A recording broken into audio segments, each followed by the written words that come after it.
And I'm actually, and I forgot to mention, by the way, this, if you've got contact information, definitely drop it in the chat. You don't have to be like, oh, we can't pass notes in class. Yes, you can. I'm not like going to whack your hands with a ruler or anything.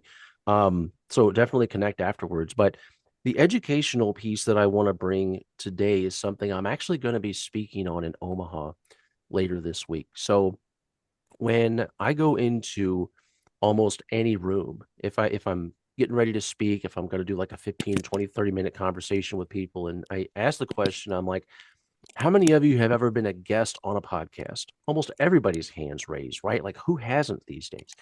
And then when I say awesome, keep your hand raised if that's actually generated business for you. Almost all of the hands go down. Yeah. And so far, there's only been like one or two times that I've been in a room where somebody kept their hand raised, and you find out it's like they accidentally won business, they think. They're not really sure how it happened, but it's not really reproducible, right? So it's Right. like technically, yes, they've won business from it, but they don't know how they came about that. So I've had a breakthrough fairly recently, and I'll say fairly recently, just within the last couple months, where I realized that the reason why a lot of people don't have success in generating business from being a podcast guest, it doesn't have anything to do with the kinds of podcasts that they're on. It doesn't have anything to do with whether they talk good or not. If they got a velvety, smooth, deep bass voice like me because I'm dealing with some congestion right now, oh, yeah, it doesn't have anything to do with that. Nothing. It actually has everything to do with the quality of the offer. And when that thought crossed my mind, I thought, well, what in the thunder does that have to do with it? It has everything to do with it as a business owner. And if we take podcast guesting off the table for a moment, if your offer is strong enough that you can go into a room or you can have a conversation with a person that you think is in your ideal client profile, and you have a pretty good chance of closing that person as a client. And I say pretty good chance is in like 30, 40, 50% chance of converting them into a client. If you can do that with your current offer, then you add podcast guesting to the mix, it's going to be like adding rocket fuel. And what I see a lot of people do is they've got kind of low conversion rates, 1%, 2%, 5%, 10 maybe. They feel like they're probably decent at selling, but they're a little hinky about it. Like, I don't know. I don't want to come across as salesy. I don't want to rub people the wrong way. And it's Mm. not that they think sales itself is sleazy. The actual reason is their uh their offer is not very strong.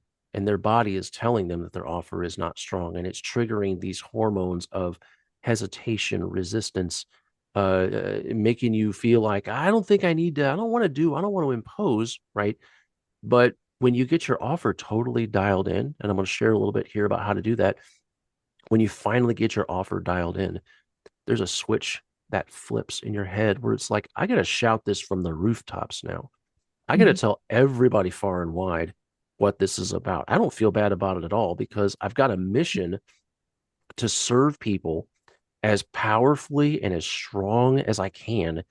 And I would be doing people a disservice if I didn't get out there and tell people what I'm doing. Okay. When your offer is that powerful, you feel that way. And then it's like you can't get out of your own way. You can't move fast enough. And just guesting on podcasts is a natural outpouring of that. So let me share about what it takes to make a really good offer. And I'm going to use two words quite a bit. I'm going to use the word clarity and I'm going to use the word holistic. And if you guys don't know much about my background, my wife Charlotte and I, we're a pretty crunchy family. Okay. So if you were at our house right now, you'd be like, it smells like every essential oil under the sun here. And it's like, yeah, accurate. We make our own soaps and lip balms and bug spray and Vicks Vapo Rub, that kind of thing. I probably should put some of that on myself. Note to self. Um, we make all of our own stuff. So we run around with pretty crunchy people. We run around with people that think holistically about their health. And what that word means is we don't want to solve the symptom. Okay. If I have a sore throat, I don't want to cure the sore throat. That sore throat is a symptom of something else going on. If I'm getting sick, it means that I'm probably eating like a trash truck, like I know I shouldn't be. I'm not fueling my cells with what's necessary. I'm not giving my body the fuel it needs to be healthy, to have all my cells be healthy. The symptom of it is, yeah, I get a sore throat. Yeah, I've got congestion, whatever it is. But if I look at it holistically, there's a way to solve that problem. There's a way to get out in front of it in a way, and you can address the problem before it actually becomes a problem. And right, see, Roger has actually gotten our bug spray before. It is amazing. It keeps mosquitoes and ticks off of you. So there we go. Um, so when you look at your offer, when you think in the term, you think of the term holistic. All right.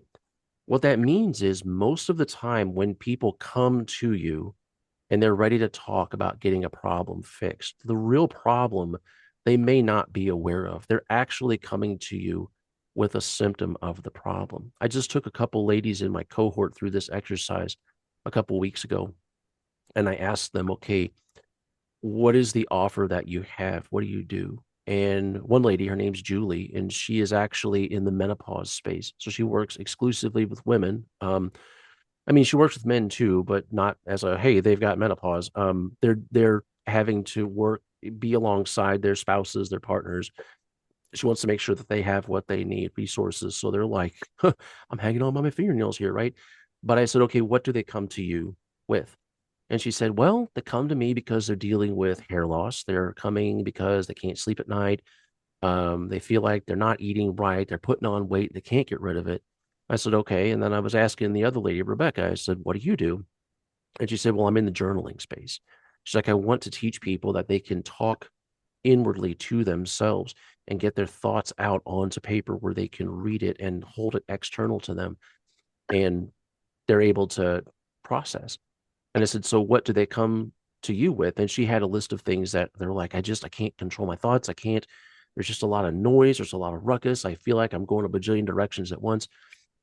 And I said, well, in both cases, Rebecca and Julie both, I said, the underlying cause for all of that stuff is stress.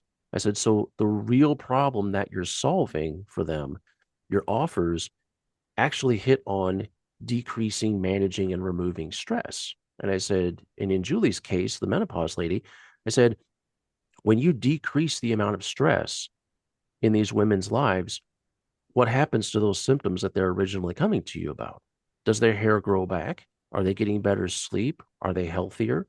Um, and she goes, yeah, she had this massive like light bulb moment when I said, okay, the symptoms that they're coming to you with aren't the actual things that you're solving, but those are the things that you can measure whether your work is working. So if you're decreasing the stress, the measurable output is the hair's growing back. I'm eating better. I'm sleeping better. I'm not yelling at my husband. I'm not screaming at my kids. All these different things, that stress underneath there. When you solve that, you solve these side effects. So she actually went back and rejiggled her whole offer because she was a little bit stressed herself because she's like, there's 5 different tracks. There's 5 or 6 different things that ladies come to us about. And I said, well, instead of trying to, do 5 or 6 different things, if you just do one thing and focus on that, you see that output. And I said, that's a lot more holistic. I said, it's also a lot more clear. I said, because when they come to you, they have this pain that they're dealing with. And if you understand, yes, I see you're having that pain. I can tell you're going through it. Instead of focusing on this, why don't we look a layer deeper and fix this problem? If we fix this problem, would it fix these symptoms that you're seeing up here? And when you can clearly explain that process to them, they're a lot more likely to say, yeah, that does make a lot of sense. Clarity is king. And I used to think that the the goal, the MO, as it were, would be like, well, I don't want to bore people with details. Like when I'm talking about the podcast booking stuff, like I don't want to bore people with the details. No, I don't. I definitely don't want to bore them with the details, but I don't want to hide any details from them either. Because the fact is, anybody who wants to gain mastery of anything, if it's mastery of their health, it's mastery of relationships, or mastery of getting booked on podcasts, whatever it is, We live in an age where Google's kind of a thing. Chat GPT is kind of a thing. They can figure it out themselves. If they want to take the time and figure it out, they can. So I want to be as clear as possible. And I share this with people. I want them to be as clear as possible with their offer too. Don't hold anything back. You can tell them exactly what goes on in working together with you. They're paying you because they know you've invested the time, you've gained the mastery. Yes, they could probably figure it out themselves, but to them, you're their Sherpa. They want to climb Mount Everest, but they just don't want to carry all that crap with them. Give it to a Sherpa. We'll go up together. I'll do the heavy lifting. You can summit the thing. I'll be there with you holding all your stuff, but you get to be the hero. You get to take the summit. You get the credit. I did the hard work and you're paying me to help you do this. Okay. I want you to get to where you can't get on your own carrying all this stuff. I want you to be able to do that clearly and know what you're going to get out of it. Right. So, as each of you, and I want to encourage each of you because I think we go into business thinking, oh man, I'm the only one with the jacked up offer. Everybody else has got it figured out. Fam, nobody's got it figured out. There's not a single person on the planet that has a business that has everything figured out. I'm pretty sure this group today, there's not one of us that has everything figured out. I don't have everything figured out. Might seem like I do, but I don't. I'm still figuring things out. Um, don't go in with the assumption that you're the only one that's got things messed up. Take a deep look at your offer. If it's not already at a place where you feel like you can easily and seamlessly sell it to a room of people that are probably in your target client profile, if there's any aspect that makes you feel wonky, sleazy, oh, I don't want to feel salesy, that's your body telling you, hey, something's not clear. I felt weird trying to sell something that didn't really make a lot of sense. Like there was something lacking. There was some energy leak somewhere.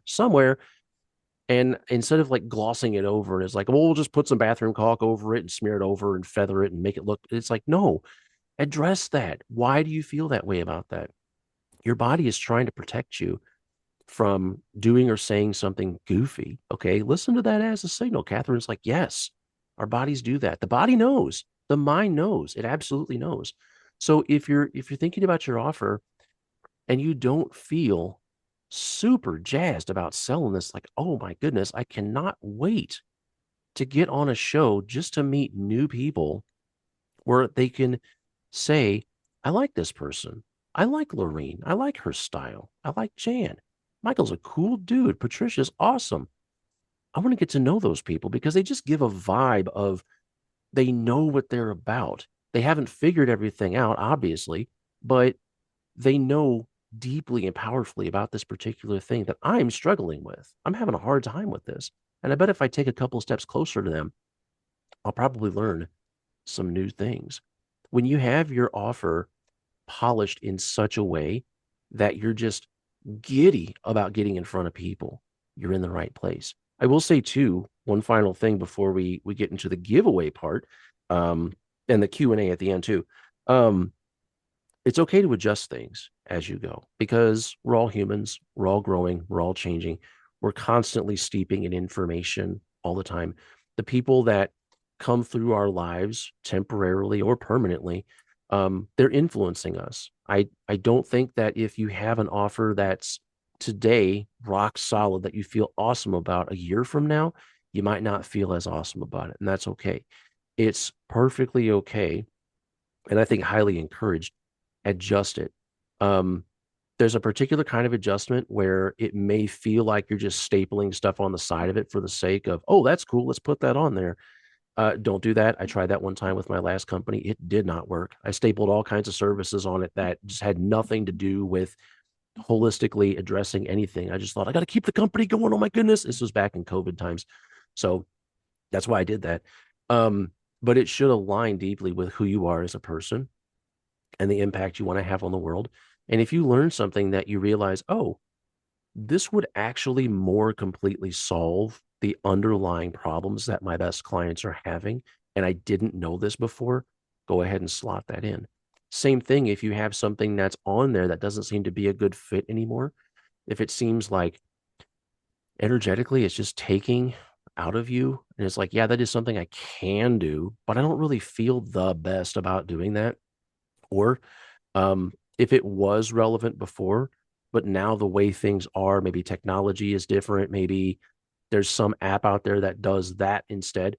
Take that out. Okay. It can be nice and sleek. It can be aerodynamic, but it's got to feel awesome. It's got to feel awesome. I came out of the tech sector, I majored in computer science, and wonder of wonders, they did not have a single course required or elective about listening to your body telling you, hey, maybe you need to pay attention to this. It was like, I just take some Rolaids about it and move on, drink some coffee. Maybe you just need to eat a burrito. They don't teach that sort of stuff. They probably still don't teach it. It's nuts.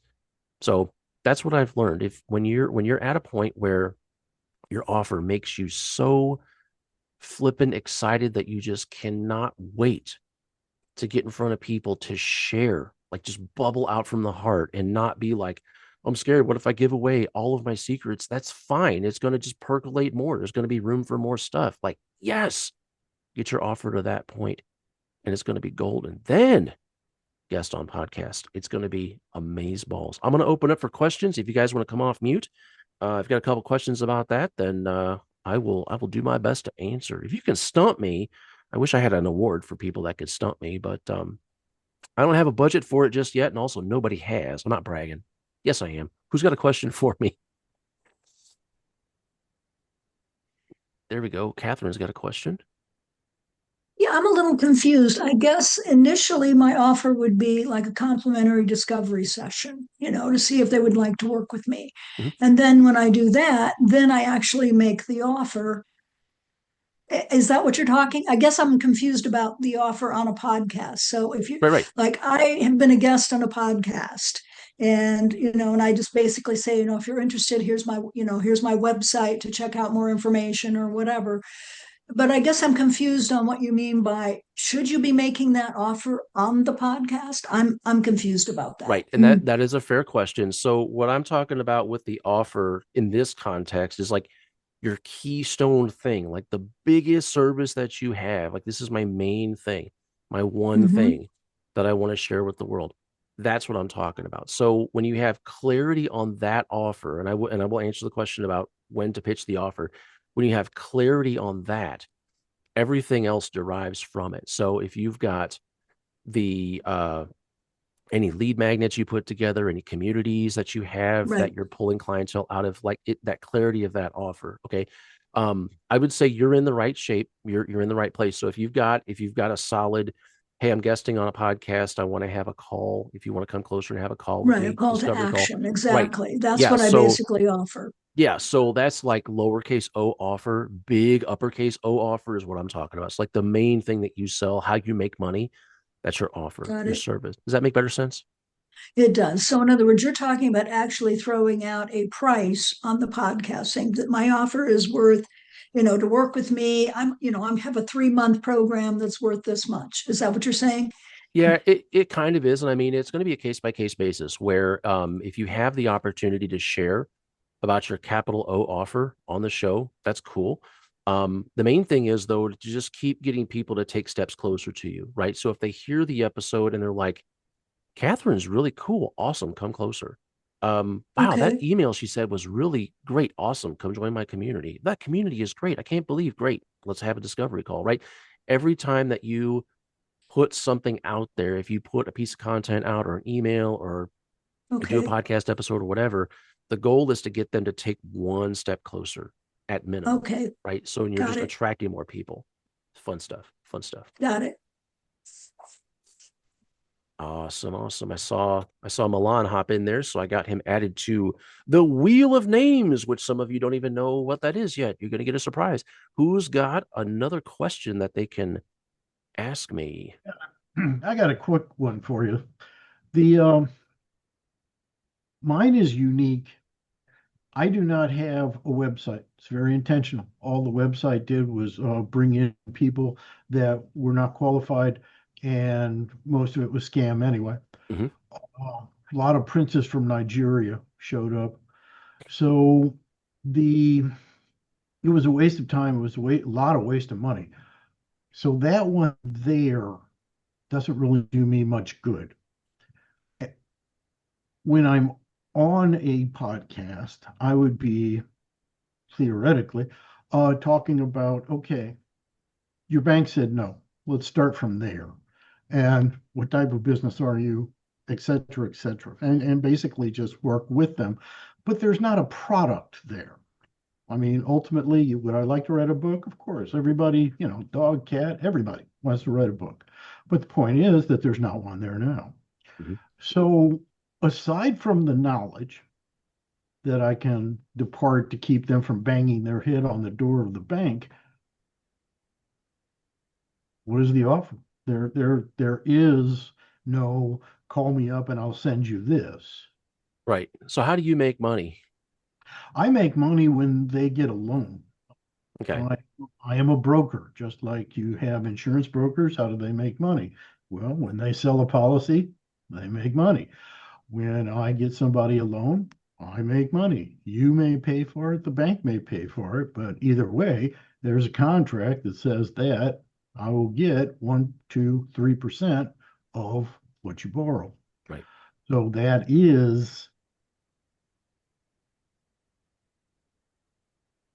that is it. Yeah, that makes sense. So when so going back to the example before with Julie, the menopause lady, right? So the ladies are coming to her, they have a symptom. They have one of many symptoms. They're dealing with hair loss, they're dealing with weight gain. If they could just flip those two things, they'd be golden. But on top of that, they got, terrible relationship with their spouses, or yelling at their kids, or just there's all these different things. And they seem like different things, but they're all related and they have one underlying cause, right? So, yes, your offer is you're giving them funding to fund their dreams, to fund their business, but you're addressing a deeper need there. Like, why is the bank saying no? Why is the bank not just, oh my goodness, I got to throw money at your face, right? Like, why are they saying no? And how does that person feel about the bank saying no? Like, how are you addressing that? And that's a question for you. So, like, what is the bank actually saying no about? That is an entirely different beast. That's what I have this spring. I'm going to be working with St. Louis Community College and showing people how to develop a business plan because the symptoms that you just talked about are not financial. Right. Business plan is what is causing the pain. So it's like I say, it's a whole different can of worms. Yeah. Now, can I go on to a podcast and, talk about, hey, break out your business plan and let's see what you got. Do you got this? Oh, I never thought about that. Okay, well, You absolutely can. And that's something too where it seems like, well, okay, he's a funding guy, but why is he on podcast talking about business plan? Well, because you're actually speaking to the underlying problem, right? So when you're able to get people to think in terms of, well, do I have these documents in order? And how do I know whether I've got a solid business plan or not? Then, if they actually do that work, they do that deep work, now they're ready for the funding, which is where you make money, right? So I think what I'm picking up here is you're actually right here on this call, boys and girls. You're changing your offer a little bit. It sounds like going forward, it might be a combination of let's get your business foundations right. And then once that's done, you're ready for funding, either from me or from the bank, but hopefully from me. Have like an all inclusive thing. It's like, don't go to the bank, just go to the Bank of Baquette. Um, have them work with you exclusively, get their business dialed in, and then, okay, now you're ready for funding. Now you and I both know, what your business is about. real quick, just if I can ask everybody that's here by a show of hands, how many people would be interested, not necessarily for me, just be interested in finding out funding for your business? I would be. Two, 3. So, Alyssa's like, I'm turning my video on for this. I want Zoom to see my hand. She's like, I oh, like money. so there's 3 people there. Great, great. I put information out there for people. Beautiful. But I think too that I think what you're talking about, and this is something that I've had happen as well. I've changed my own offer because I had a lot of people coming to me and they were like, I want to guest on shows. And then I started asking them questions about their business, asking them questions about their current offer. They don't really have one. And it's like, well, I would love to get you booked on shows, but I don't want to just put you on shows for the sake of saying, okay, I did it. Thanks. Now it's your problem. It's like, let's figure out how to actually get your offer in place. Let's get your nurturing container in place. Let's get your network cleaned up so that there's people in there that are actually engaging with your stuff. And then let's get you booked on shows. We've got the foundations built out. I think you're onto something though, Roger. I think offering the business planning and then the funding would work better. How is that landing for you? Is that like, oh my goodness, I don't want more work to do, but or like, what are you thinking? The business plan, a legitimate, I have a complete blueprint Okay. for a business plan, but it requires people to think. And a lot of times entrepreneurs get excited. We find something, we see that sparkly thing, and we just want to dive into it. Uh, that's how you lose money. Mm-hmm. And the business plan is what keeps you from diving into alligator invested waters. If there's already so much competition there that nobody's going to see you anyway, that might not be the one. Uh, the other thing that a lot of people don't use a business plan for, find out who your competition is, Mm-hmm. not because they're competition. You're starting off. See if you can partner with them in anything. Yep. Use what they're already doing to benefit you. And your business plan is what is going to be used to develop that. Right? If I see this, this will be my reaction. If I see this, this will be my reaction. This is marketing, this is funding, this is taxes. Yep. Heard that. That's good stuff. That's good stuff. Thank you, sir. Well, excellent. I think we got some cool things to talk about. So, real quick, could I ask everybody to smile big and make a cheese face? Because I'm gonna take a screenshot here. There we go. 1, 2, 3, cheese.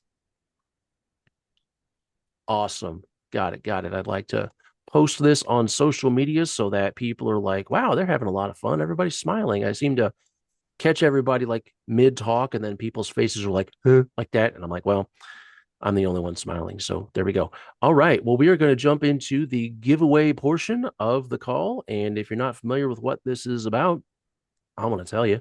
So every week we get together and I offer a free story kit interview. And a story kit is a thing that we build on our website that allows podcast hosts from all over the world to jump in and say, oh, this person's got a cool story. I think I want them on my show. And they click a button, send a request, and you read the email and say, yeah, that looks like a good show. I'm going to be on it. So we're going to do 3 of these and see who pops up. And whoever it lands on, big money, no whammies. Looks like Patricia Hodges is the first one. All right. Going to spin again here.